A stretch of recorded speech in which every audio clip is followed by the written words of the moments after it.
ගිය සතියේ වීඩියෝ එකේදී මං අන්තිමට කිව්වා සත්තුත් මිනිස්සු වගේ තමන්ගේ සීමා වෙන් කරගෙනයි ජීවත් වෙන්නේ කියලා. එතකොට කොහොමද සත්තු මෙහෙම සීමා වෙන් කරගන්නේ? ඇයි එයාලා එහෙම කරන්නේ? ඒකෙන් තියෙන වාසි මොනවාද? හැම සත්ත්ව විශේෂයෙන්ම මෙහෙම සීමා ලකුණු කරගෙන ජීවත් වෙන්නේ. අද වයිටෝක් වලින් කතා කරන්න යන්නේ සත්තුන්ගේ මෙන්න මේ විශේෂ හැසිරීම ගැන.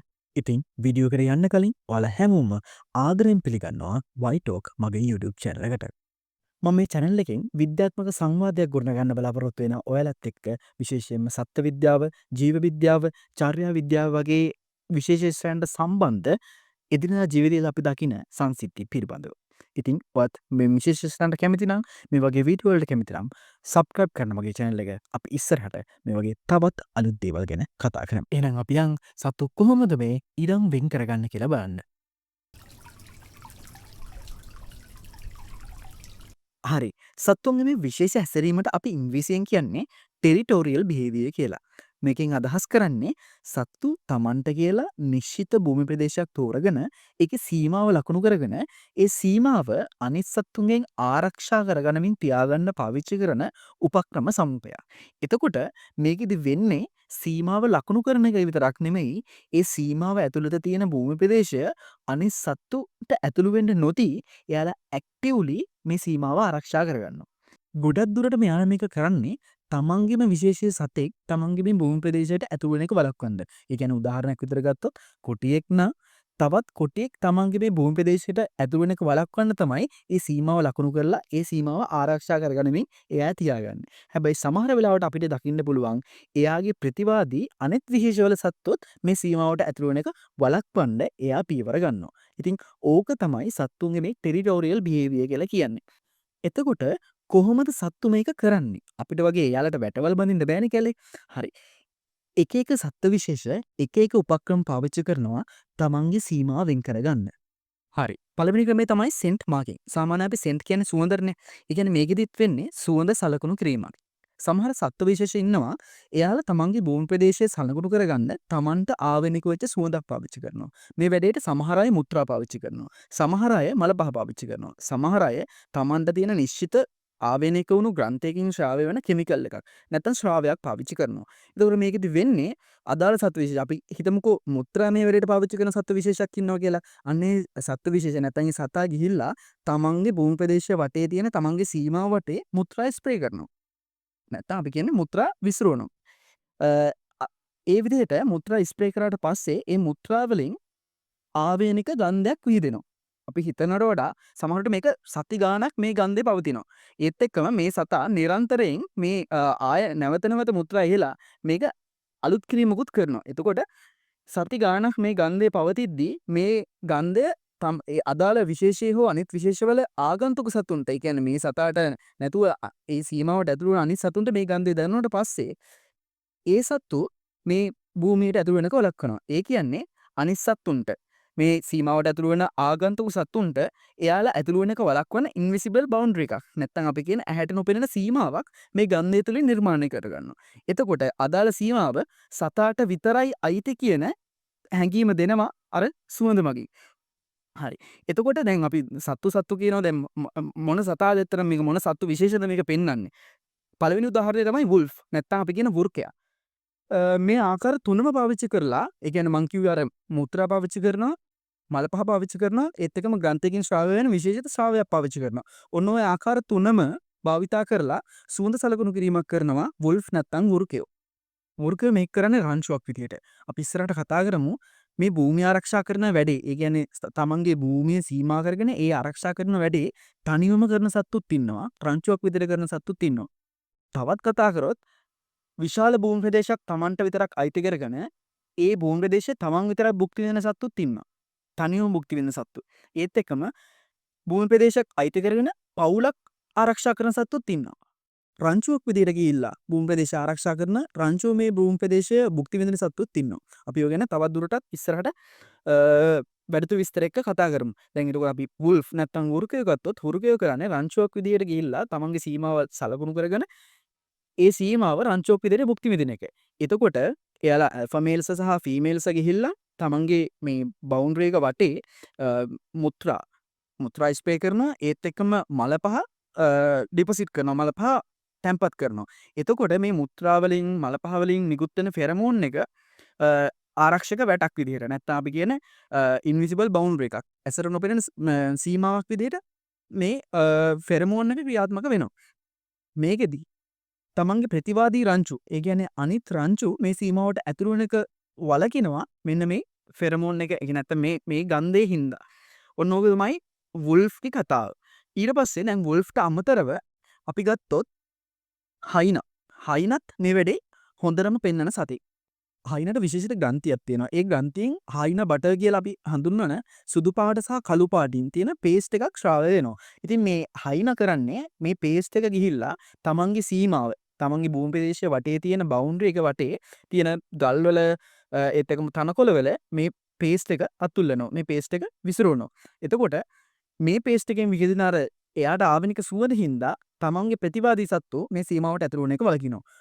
එහෙම තමයි හයිනා තමන්ගේ භූමිය ආරක්ෂා කරන වැඩේ කරන්නේ. මේ බිහේවියර් එක පෙන්වන තවත් සතෙක් තමයි පැන්තරා පාඩස් කොටියා.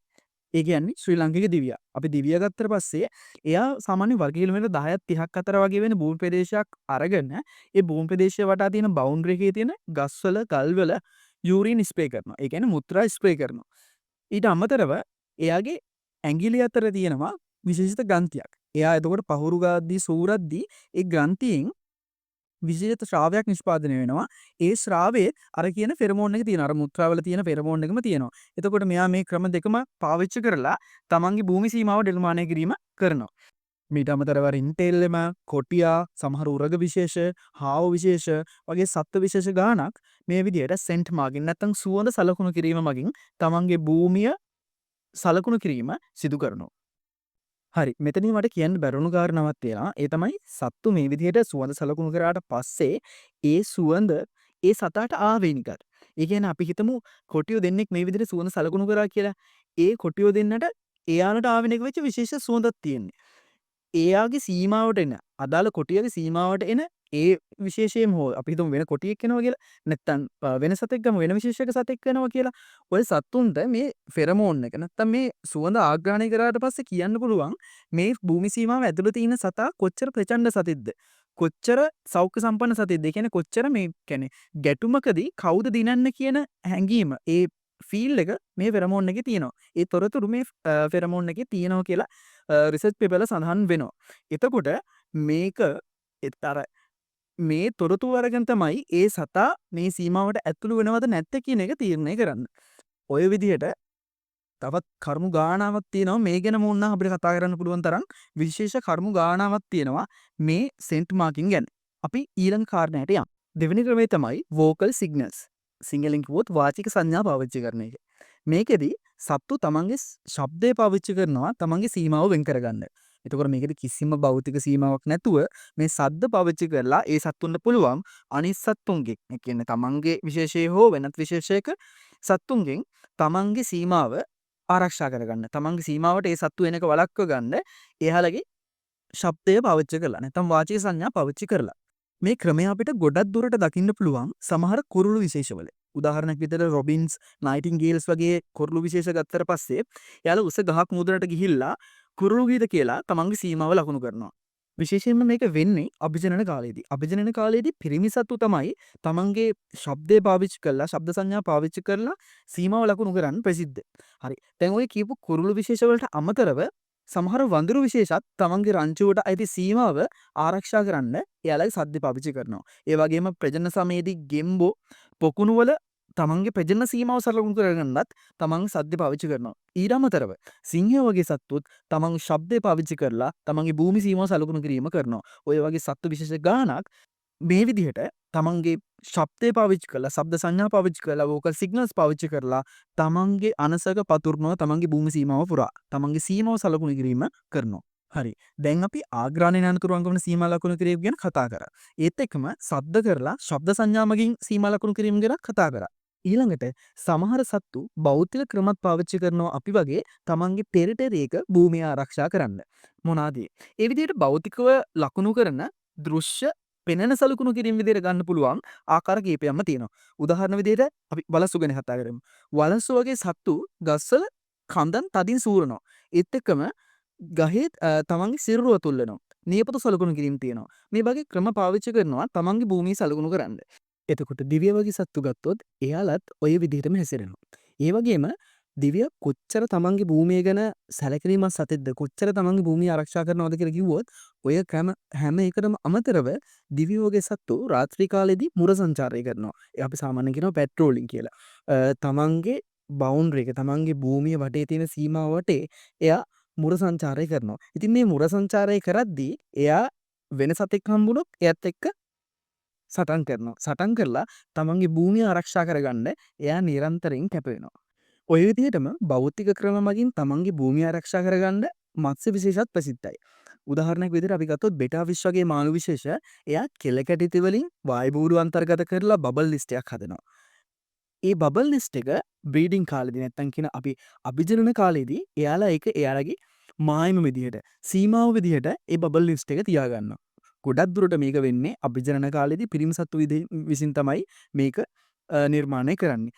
ඔයිට අමතරව සටන් කිරීම ඔය වගේ ෆිසිකල් බැරියර්ස් නිර්මාණය කිරීම වගේ විශේෂ භෞතික උපක්‍රම පාවිච්චි කරනවා මත්ස්‍ය විශේෂත් තමන්ගේ භූමිය සලකුණ කරගෙන ඒ භූමිය ආරක්ෂා කරන. ගොඩක් දුරට අපිට මේක දකින්න හම්බෙන්නේ අභිජනන කාලෙදී. ඉතින් මේ වගේ විවිධ උපක්‍රම පාවිච්චි කරන සත්ත්ව විශේෂ තමන්ගේ භූමිය ආරක්ෂා කරගන්න. භූමිය සලකුණු කරලා මායිම් සලකුණු කරලා ඒ භූමිය ආරක්ෂා කරගන්න එයාලා විවිධ ක්‍රම උපයෝගී කරගන්නවා. සමහර විට අර මං කලින් කිව්වා වගේ සුවඳ සලකුණු කිරීම වෙන්න පුළුවන්. ශබ්දමයි සංඥා නිකුත් කිරීම වගේ වෙන්න පුළුවන්. භෞතික ක්‍රම වෙන්න පුළුවන්. සමහර විට ඔය ක්‍රම තුනම වෙන්න පුළුවන්. නැත්තම් ඔය ක්‍රම එකක් හෝ කීපයක් වෙන්න පුළුවන්. ඔය විදිහට ක්‍රම එකක් හෝ කීපයක් පාවිච්චි කරලා සතුන් තමන්ගේ භූමිය සලකුණු කරගෙන එයාලා ඒ භූමිය ආරක්ෂා කරනවා. ඇත්තටම ඇයි එහෙම සත්තු තමන්ගේ භූමිය සලකුණු කරගෙන එහෙම භූමිය ආරක්ෂා කරගන්නේ? ටිකක් හිතන්න. හරි ඒක පැත්තකින් තියන්නකෝ. අපි මිනිස්සු විදිහට ගමුකෝ. ඇයි මිනිස්සු මෙහෙම තමන්ගේ මේ ඉඩම වටේට වැටක් ගහගෙන තමන්ගේ මේ භූමිය ආරක්ෂා කරගන්නේ? අපි පොඩ්ඩක් අතීතයට ගිහිල්ලා හිතමු. දැන් අපි ඉන්නේ දඩයන් යුගයේ කියලා. නැත්නම් ඊට එහාට ගිහිල්ලා දැන් අපි ඉන්නේ කෘෂිකාර්මික යුගයේ කියලා හිතමු. හිතන්න ඇයි මිනිස්සු මෙහෙම මේ භූමිය වෙන් කරගන්නේ නැත්තේ ඒ කාලේ? වෙන් කරගෙන සීමා මායිම් කරගෙන මිනිස්සු ඇයි මේව වෙන් කරගන්නේ නැත්තේ? හරි ඒක හිතා ගමන් මං කියන්නම් ඇයි සත්තු මෙහෙම සීමා වෙන් කරගන්නේ කියලා. බලන්න වෙනසක් මොකක් හරි තියෙනවද කියලා.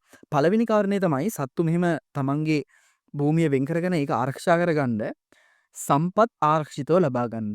සම්පත් කියන්නේ ආහාර, ජලය, වාසස්ථාන වගේ සම්පත් තරඟයකින් තොරව හරියට ආරක්ෂිතව ලබා ගන්න එක තමයි මේ සීමා වෙන් කරගැනීමේ ප්‍රධාන අරමුණ වෙන්නේ.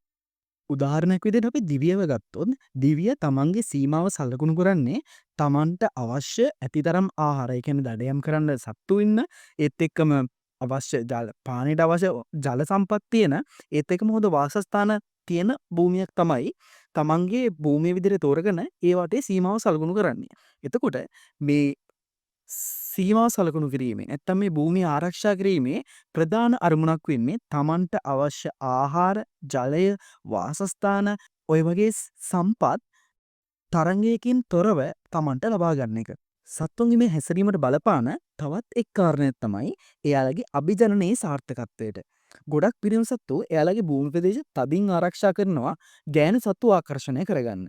පර්යේෂණ වලින් තහවුරු වෙලා තියෙනවා විශාල ඒත් එක්කම සම්පත් බහුල ගුණාත්මක භූමි අයිති පිරිමි සත්තුන්ට ගෑනු සත්තු ආකර්ෂණය කරනවා වැඩි කියලා. එතකොට එතනින් ප්‍රජනනයට එයාලට අවස්ථාව සැලසෙනවා වැඩි. ඉතින් ප්‍රජනනයේ සාර්ථකත්වයටත් ඒ කියන්නේ ගැහැණු සතුන් ආකර්ෂණය කර ගැනීමත් මේ විදිහට භූමි සලකුණු කරලා භූමි ආරක්ෂා කර ගැනීමට තවත් එක හේතුවක් වෙනවා. මේකට හොඳම උදාහරණයක් තමයි ගෙම්බෝ. ගෙම්බෝ එයාලගේ ප්‍රජනන සමය ආසන්න වුණාට පස්සේ පොකුණක දියවලක ඒ කියන්නේ ওই ජලාශිත ප්‍රදේශයක තමන්ගේ භූමිය වෙන් කරගන්නවා. කොහොමද එයාලා තමන්ගේ භූමිය වෙන් කරගන්නේ? එයාලා පාවිච්චි කරන්නේ එයාලගේ හඬ. ඒ කියන්නේ එයාලා සද්දෙන් කෑ ගහනවා. මේ සද්දෙන් කෑ ගහන එකේ ප්‍රධාන අරමුණු කීපයක් තියෙනවා.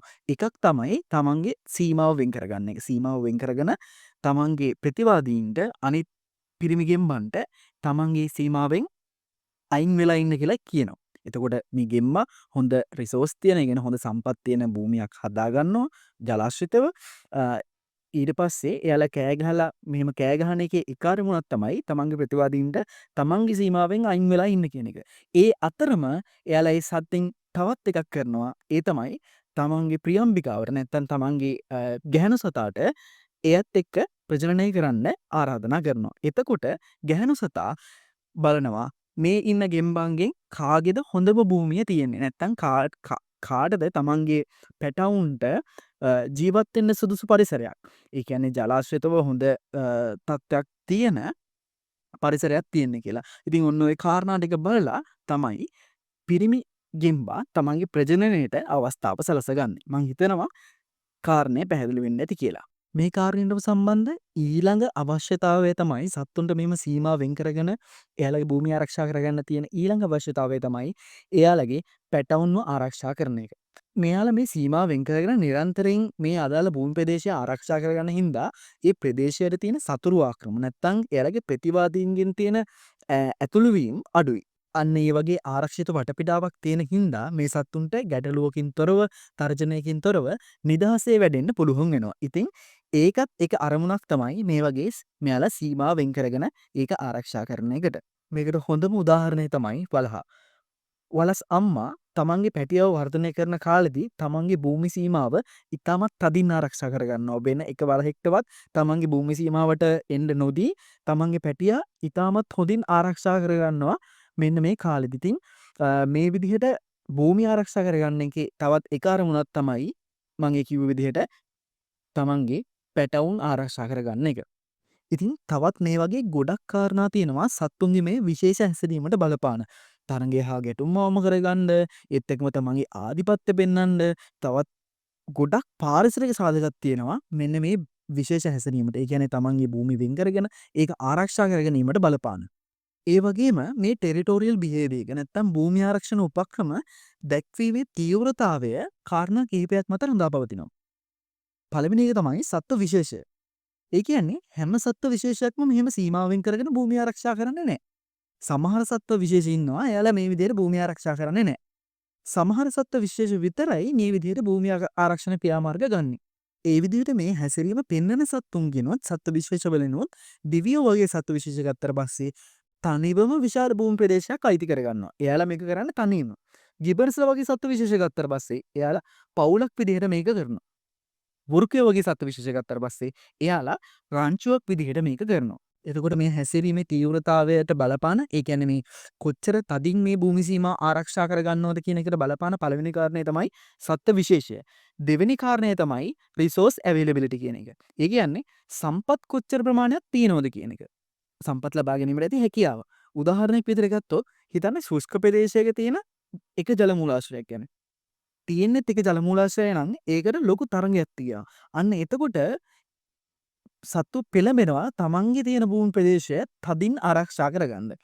හැබැයි සම්පත් බහුලව තියෙනවා. සම්පත් හැමතැනම බහුලව තියෙනවා. එතකොට එයාලා පෙළඹෙනම අඩුයි තමන්ගේ භූමි ප්‍රදේශය තදින් ආරක්ෂා කරගන්න. හැබැයි මේක තවත් බොහෝ කාරණා මත වෙනස් වෙනවා. කාලය තවත් ගොඩක් කාරණා තියෙනවා කතා කරන්න. අපි ඉස්සරහට කතා කරගමු. ඊළඟ කාරණය තමයි population density කියන එක. ඒ කියන්නේ සත්ත්ව ඝනත්වය. ඒ කියන්නේ අදාළ සත්ත්ව විශේෂය. ඒ කියන්නේ කොච්චර සත්ත්ව ප්‍රමාණයක් මේ භූමි ප්‍රදේශයේ ඉන්නවද කියන එක. කුඩා භූමි ප්‍රදේශයක විශාල සත්ත්ව ප්‍රමාණයක් ඉන්නවනම් තරඟය කොහොමත් වැඩි. එතකොට භූමිය ආරක්ෂා කරගන්න පෙළඹෙනවා වැඩි. එතකොට ඉතාමත් තදින් භූමිය ආරක්ෂා කරගන්නවා. ඊළඟට මේකට බලපාන තවත් කාරණයක් තමයි එයාලගේ ලයිෆ් ස්ටේජ් එක. ඒ කියන්නේ එයාලා ජීවිත මොන අවධියේද ජීවත් වෙන්නේ මොන අවධියේද එයාලා ජීවිතය ගත කරන්නේ කියන එක. උදාහරණයක් විදිහට ගත්තොත් ප්‍රජනන අවධිය වගේ නම් එයාලා ජීවිතය ගත කරන්නේ මේ ටෙරිටෝරියල් බිහේවියර් එක පෙන්වන එක. ඒ කියන්නේ භූමිය ආරක්ෂා කර ගැනීම ඉතාමත් තදින් ඉතාමත් දරුණුවට කරනවා. ඕක හොඳ උදාහරණයක් වෙනවා මේ ලයිෆ් ස්ටේජ් එකත් මේකට බලපානවා කියන එකට.